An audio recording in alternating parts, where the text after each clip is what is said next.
Good evening. पिछले class में हमने जाना था सिविक्स में राष्ट्रीय राजनीतिक दल। अब हमने देखा था इसमें कि जो इसका जो वर्गीकरण है 2006 में इसको 6 दलों में बांटा गया था और राष्ट्रीय स्तर का मान्यता भी दिया गया था 6 दलों को। तो उनके बारे में चर्चा आज के क्लास में किया जाएगा। हम लोग का पहला दल है जिनको राष्ट्रीय स्तर पर मान्यता दिया गया था, भारतीय राष्ट्रीय कांग्रेस। जो कांग्रेस पार्टी है भारतीय राष्ट्रीय कांग्रेस, उनको 2006 में पूरे देश में 6 दलों के रूप में इनका पहला दल है। इनके बारे में देखते हैं। इसे आमतौर पर कांग्रेस पार्टी कहा जाता है। इसे क्या कांग्रेस पार्टी कहते हैं और यह दुनिया के सबसे पुराने दलों में से एक है। ठीक है।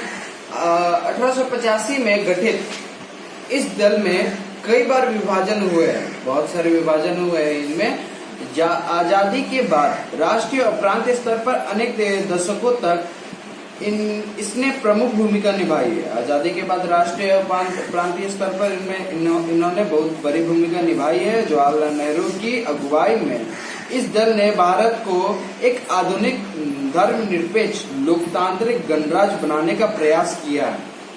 और जवाहरलाल नेहरू की अगुवाई के बाद यह दल क्या भारत में आधुनिक धर्मनिरपेक्षता लोकतंत्र गणराज्य बनाने का कोशिश किया। 1971 तक लगातार और फिर 1980 से 1989 तक इसने देश का शासन किया। देश पर क्या किया? शासन किया। 1980 से 1989 तक।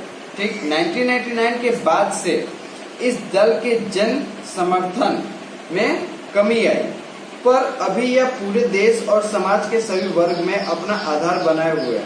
1989 के बाद से यह दल में बहुत सी कमी भी आई थी, लेकिन उसके बाद से यह पूरे देश में अपना आधार पूरी तरह बनाए हुए थे, पूरी तरह जमाए हुए थे। अपने वैचारिक रुझान में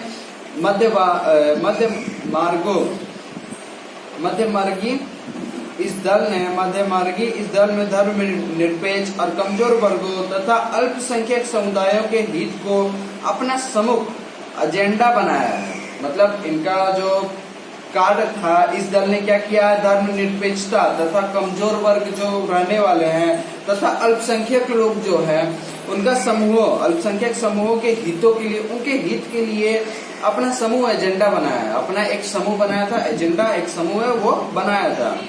यह दल नए आर्थिक नीतियों का समर्थक है, पर इस बात को लेकर भी सचेत है कि इन नीतियों का गरीब और कमजोर वर्गों पर बुरा असर ना पड़े। गरीब और कमजोर वर्गों पर इन नीतियों पर कोई असर ना पड़े। 2004 में हुए लोकसभा चुनाव में 145 सीटें जीतकर भारतीय राष्ट्रीय कांग्रेस सबसे बड़े दल के रूप में उभरी। और 2004 के रूप में जो लोकसभा चुनाव हुआ था, उस लोकसभा चुनाव में 145 राज्य स्तर पर 145 सीटें जीती थी। लोकसभा चुनाव में 145 सीटें हासिल किया था। भारतीय राष्ट्रीय कांग्रेस सबसे बड़े दल के रूप में उभरे। अभी केंद्र में शासन करने वाले संयुक्त प्रगतिशील गठबंधन तथा नेतृत्व यही दल कर रहे हैं। अभी केंद्र सरकार के तौर पर इनका जो नियंत्रण है यही दल का हो रहा है। अब दूसरा हम लोग का जो छठा में से पहला के बारे में हमने जाना भारतीय राष्ट्रीय कांग्रेस। दूसरा हम लोग का भारतीय जनता पार्टी, बीजेपी जिसे कहते हैं हम लोग। पुराने भारतीय जनसंघ को पुनर्जीवित करके 1980 में यह पार्टी बनाया गया। मतलब पुराने जो जनसंघ थे उसको विकसित करके यह एक नया पार्टी बनाया गया। भारत की प्राचीन 1980 में भारत की प्राचीन संस्कृति और मूल्यों के प्रेरणा लेकर मजबूत और आधुनिक भारत बनने का लक्ष्य इन्हीं पार्टी के रूप में देखा जाता है। भारतीय राष्ट्रवाद और राजनीति की इसकी अवधारणा में सांस्कृतिक राष्ट्रवाद एक प्रमुख तत्व है। सांस्कृतिक राष्ट्रवाद एक प्रमुख तत्व कहलाती है और यह आधुनिक हमारे भारत को आधुनिक तौर पर बनाने का प्रेरणा लेता है, मतलब कोशिश करने का प्रयास करता है। पार्टी जम्मू और कश्मीर को क्षेत्रीय और राजनीतिक स्तर पर विशेष दर्जा देने के खिलाफ है। पार्टी क्या करता है, जम्मू कश्मीर को एक दर्जा देने के लिए वो खिलाफ था। यह देश में रहने वाले सभी धर्म के लोगों के लिए समान नागरिक संहिता बनाने और धर्मांतरण पर रोक करने के पक्ष में है। और जो सभी धर्म है लोगों को समान नागरिक प्राप्त होने के लिए उनके खिलाफ वो पार्टियां हैं। 1990 के दशक में धर्म लोगों के लिए समान नागरिक संहिता बनाने और धर्मांतरण के पर रोक लगाने, मतलब उनके प्रति जो रोक लगाता है उनके खिलाफ है ये, ठीक। 1990 के दशक में इसके समर्थन का आधार काफी व्यापक हुआ है। उनका समर्थन का आधार बहुत सारा व्यापक, मतलब विस्तार में अच्छे तरीके से हुआ है। पहले देश के उत्तरीय और पश्चिमी तथा शहरी इलाकों तक ही सिमटती रहने वाली इस पार्टी ने इस दशक में दक्षिण पूर्वांचल तथा देश के ग्रामीण इलाकों में अपना आधार बनाया। राष्ट्रीय जनतांत्रिक गठबंधन के नेता भी हैसियत से यह पार्टी 1989 में सत्ता में आई और किसके हैसियत राष्ट्रीय जनतांत्रिक गठबंधन ने नेता की हैसियत से, मतलब अपने नेता के बल पर यह 1989 में सत्ता पर आई थी। गठबंधन में कई प्रांतीय और क्षेत्रीय दल शामिल है। गठबंधन में बोला गया है कि प्रांतीय और क्षेत्रीय दल में यह शामिल है, मतलब सम्मिलित होते हैं। 2004 के लोकसभा चुनाव में यह पार्टी पराजित हुई और अभी लोकसभा में अभी प्रमुख विपक्षी दल है। 2004 के लोकसभा चुनाव में यह पार्टी पराजित हो चुका था। जैसे कि बीजेपी हुआ था कि 2004 में बहुत अधिक बहुमत से जीता था और कांग्रेस पार्टी और बीजेपी क्या किया था, वो 2004 के लोकसभा चुनाव में पराजित हो गया था। अब उसके बाद का तीसरा जो हम लोग का पार्टी है बहुजन समाज पार्टी, सो कांशीराम के नेतृत्व में 1984 में गठन, सो कांशीराम के नेतृत्व में यह 1984 में यह गठन हुआ था इस पार्टी का। बहुजन समाज जिसमें दलित, आदिवासी, पिछड़ी जाति और धार्मिक अल्पसंख्यक शामिल है। इसमें कौन कौन से, यह दलित, आदिवासी, पिछड़ी जातियां, अल्पसंख्यक लोग इसमें शामिल है, के लिए राजनीतिक सत्ता पाने का प्रयास और उनका प्रतिनिधित्व करने का दावा करता है। उनका प्रतिनिधित्व मतलब उनके साथ होने का दावा भी करता है। पाटिया साहू महाराज,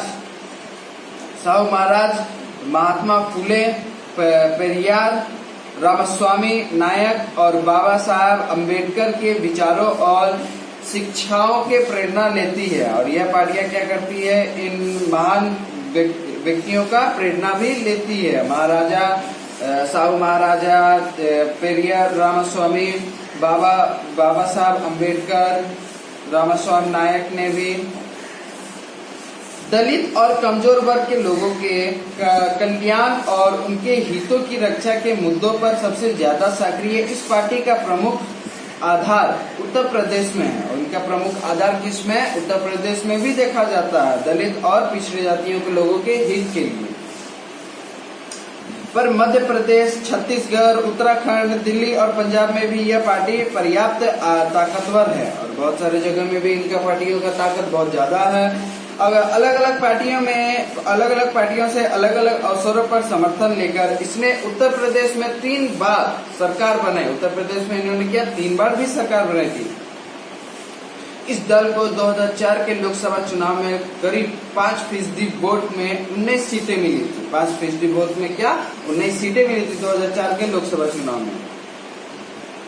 हम लोग का चौथा हम लोग का पार्टी है कौन सा, जिनको राष्ट्रीय स्तर पर मान्यता प्राप्त हुआ था। चौथा पार्टी है भारतीय कम्युनिस्ट पार्टी। इनका जो चिन्ह है उनको भी यहाँ पे नाम के बगल में दिया गया, तो उनको भी ध्यान में रखना है। भारतीय कम्युनिस्ट पार्टी मार्क्सवादी CPIM 1964 में स्थापित 1964 में यह गठित हुआ था। मार्क्सवाद लेनिनवाद में आस्था मतलब मानने वाले, लेनिनवाद को मानने वाले, समाजवाद, धर्मनिरपेक्षता और लोकतंत्र का समर्थन तथा साम्राज्यवाद और सांप्रदायिकता की विरोधी। किनका किनका विरोध करते हैं ये? समाजवाद, धर्मनिरपेक्षता और लोकतंत्र की समर्थन तथा साम्राज्यवाद के और सांप्रदायिकता की विरोधी भी है इस पार्टी। यह पार्टी भारत में सामाजिक आर्थिक न्याय का लक्ष्य साधने और लोकतांत्रिक चुनाव को सहायक और प्रयोग मानती है।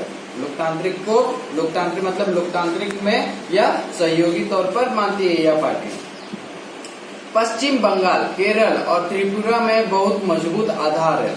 ये इनका आधार और इनका मजबूती कहाँ कहाँ? पश्चिम बंगाल, केरल और त्रिपुरा में गरीबों, कारखानों मजदूरों, खेतिहार मजदूरों और बुद्धिजीवियों के बीच अच्छी पकड़ है। इनका इन सभी लोगों से बहुत अच्छी पकड़ भी है।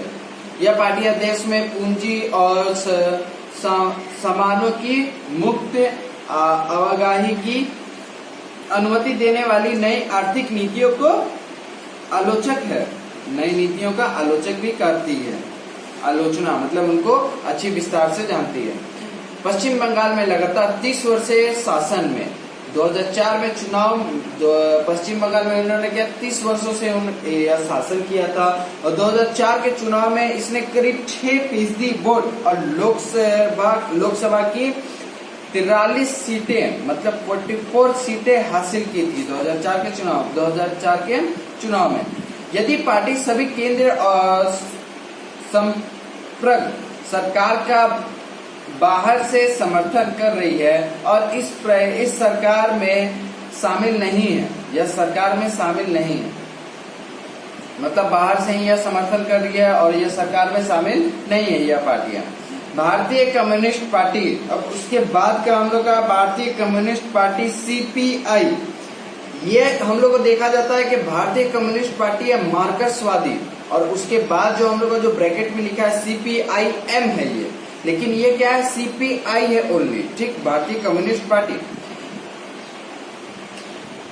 1925 में गठित, मार्क्सवादी, लेनिनवाद, धर्मनिरपेक्षता और लोकतंत्र में आस्था। इनका किनके में आस्था है मतलब इनको क्या क्या कौन कौन चीजें मानते हैं? लेनिनवाद, धर्मनिरपेक्षता, लोकतंत्र में आस्था। और यहाँ पे जो सेम है जो कम्युनिस्ट पार्टी है यहाँ पे सीपीआईएम का, वो सिर्फ लेनिनवाद में आस्था रखते था। अलगाववादी असांप्रदायिकता ताकतों की विरोधी, यह पार्टी संसदीय लोकतंत्र को मजबूत वर्ग, किसानों और गरीबों के हितों को आगे बढ़ाने का एक उपकरण मानती है। यह पार्टी क्या करती है? बहुत सारे गरीब लोगों को, किसानों को और मजदूर वर्गों के लिए कि उनके खिलाफ उठती है मतलब उनके साथ में खड़ी रहती है, उनका आवाज उठाती है, उनके लिए आवाज उठाती है। 1964 की फूट के बाद मतलब 1964 की सरकार के बाद इसका जनाधार सिकुड़ता चला गया, इनका जनाधार सिकुड़ता चला गया था। लेकिन केरल, पश्चिम बंगाल, पंजाब, आंध्र प्रदेश और तमिलनाडु में अभी भी ठीक ठाक स्थिति है और इन सब जगहों पे वहां पे ठीक ठाक स्थिति है। और बहरहाल इसका समर्थन धीरे धीरे कम होता गया और इनका समर्थन जो है बहुत धीरे धीरे घटते भी गया इन पार्टियों का। 2004 के चुनाव में इसे 1.4% वोट और लोकसभा की 10 सीटें हासिल थी। इनको 2004 के लोकसभा चुनाव में 10 सीटें मिली थी। मजबूत वाम मोर्चा बनाने के लिए सभी वामपंथी दलों को साथ लाने की पक्षधर अभी केंद्र की स्प्रंग सरकार को बाहर में समर्थन दे रही है। अभी क्या 2004 में जो मजदूर के लिए जो मजदूर के खिलाफ जो दले उठे थे उनको पक्षधर लाने के पक्षधर मतलब उनके खिलाफ उनके साथ में लिए अभी केंद्र और स्प्रंग सरकार को बाहर से समर्थन दे रही है और केंद्र सरकार और ये स्प्रंग सरकार को बाहर से समर्थन दिया जा रहा है। अब हम लोग का जो अंतिम छठा जो ये प्रकार नहीं ये जो पार्टियां थी जिनको राष्ट्रीय स्तर पर, देश के राष्ट्रीय स्तर पर जो मान्यता प्राप्त थी उनका छठा पार्टी है राष्ट्रवादी कांग्रेस पार्टी। छठा पार्टी कौन सा? राष्ट्रवादी कांग्रेस पार्टी है। कांग्रेस पार्टी के विभाजन के बाद 1999 में यह पार्टी बने और कांग्रेस पार्टी का जो विभाजन हुआ था 1999 में, 1990 यहाँ पे जैसे मैंने बताया था कि 1989 के बाद जो पार्टियों का जो विभाजन हुआ था, उन्हें जैसे यहाँ पे बताया गया था स्टार्टिंग में 1985 के बाद जो इस पार्टियों का विभाजन बहुत बार हुआ था, उन्हीं विभाजन के तौर पर 1999 में यह पार्टी का गठन किया गया था। कांग्रेस पार्टियों के विभाजन के बाद लोकतंत्र, गांधीवादी, धर्मनिरपेक्षता, समता, समाजवादी, न्याय और संघवाद में आस्था, इन सभी चीजों में उनका आस्था था, उनका मानना था। यह पार्टी सरकार के प्रमुख पदों को सिर्फ भारत में जन्म नागरिकों के लिए आरक्षित करना चाहती है।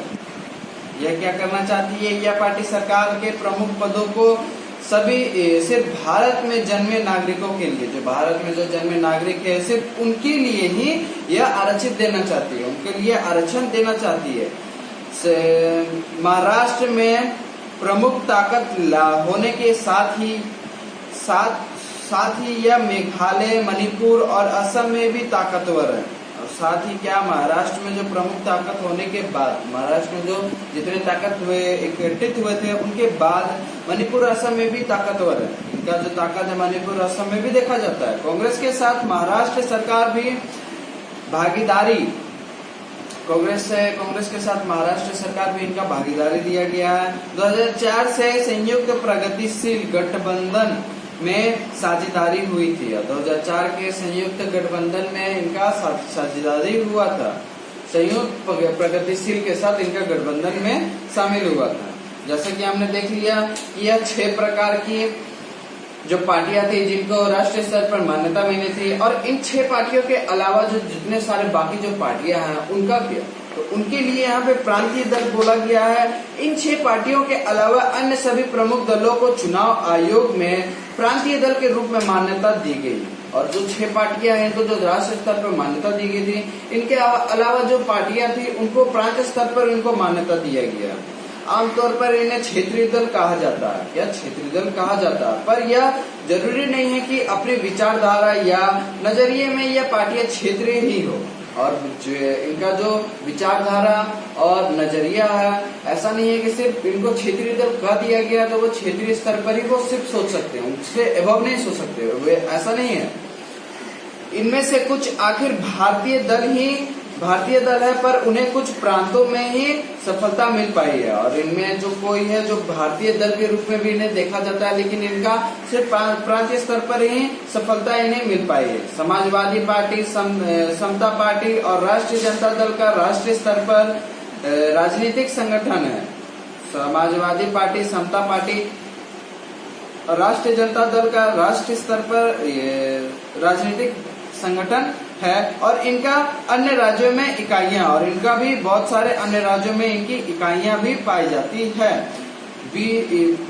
बीजू जनता दल, सिक्किम लोकतंत्र मोर्चा और मिजो नेशनल फूड फ्रंट जैसी पार्टियां अपनी क्षेत्रीय पहचान को लेकर सचेत है।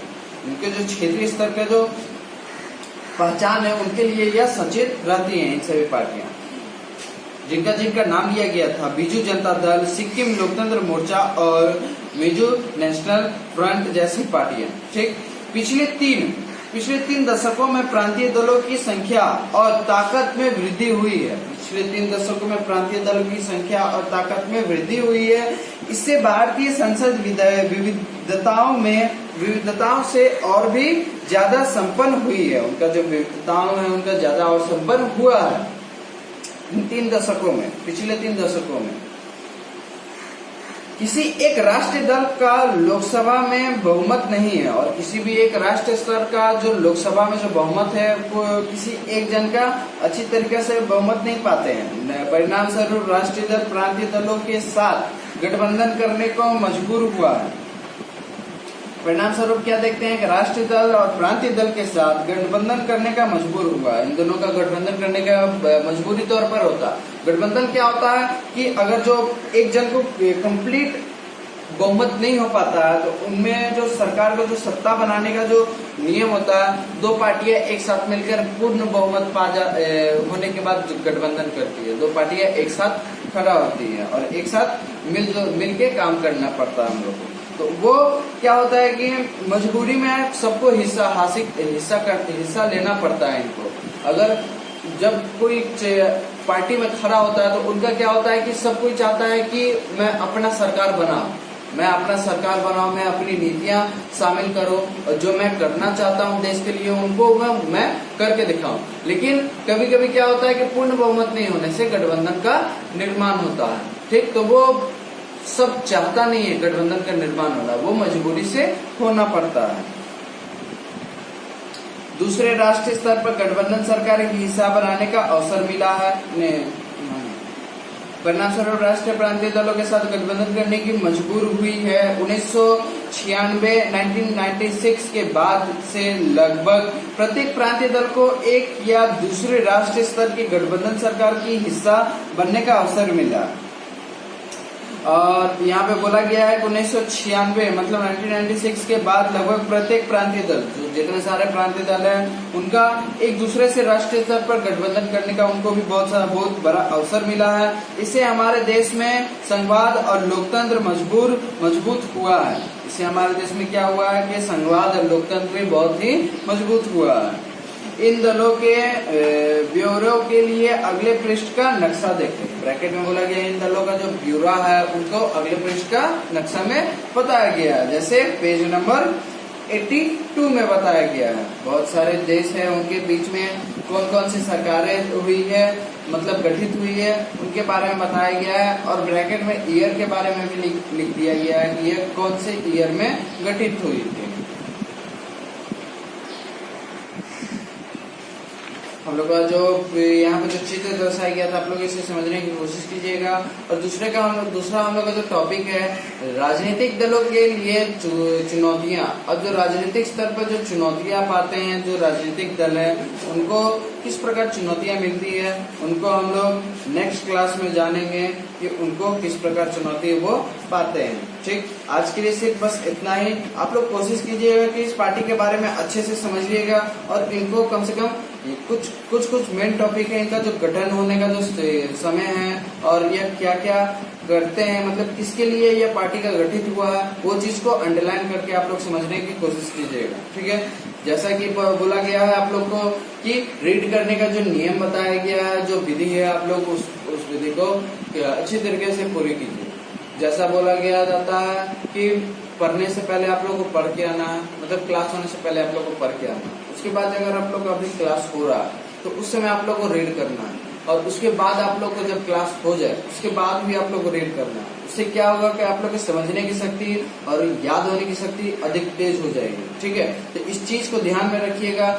जो कहा जाता है वो अच्छे के लिए ही कहा जाता है, इसीलिए जो अगर आप लोगों को समझने की शक्ति ज्यादा हो जाएगी तो आप लोग का ज्यादा कुछ एब्जॉर्ब होगा याद होने के लिए। ठीक, तो इसीलिए आप लोग को ध्यान में रखिए और कोशिश कीजिएगा कि आप लोग इसको कंप्लीट नेक्स्ट क्लास में, इसको जो लास्ट टॉपिक है हम लोग का, वो हम लोग जो नेक्स्ट क्लास में कंप्लीट करेंगे, ये आप लोग पढ़ के आइएगा। ठीक है, और पढ़ने से पहले आप लोग कोशिश कीजिएगा कि आप लोग फिर से एक बार अच्छी तरीके से स्टार्टिंग से राजनीतिक दल आप लोग अच्छे से पढ़ लीजिएगा। ठीक है, अगर ना हो पाए तो सिर्फ आगे का ही पढ़ने की कोशिश कीजिएगा। और जो अभी जो मैंने आज का क्लास में किया वो आप लोग कंफर्म आप लोग पढ़ ही लीजिएगा। ठीक है, तो आशा करते हैं सभी को अभी आप लोग घर पे ही व्यतीत कर रहे होंगे अपना समय, ज्यादा समय बाहर नहीं निकल रहे होंगे।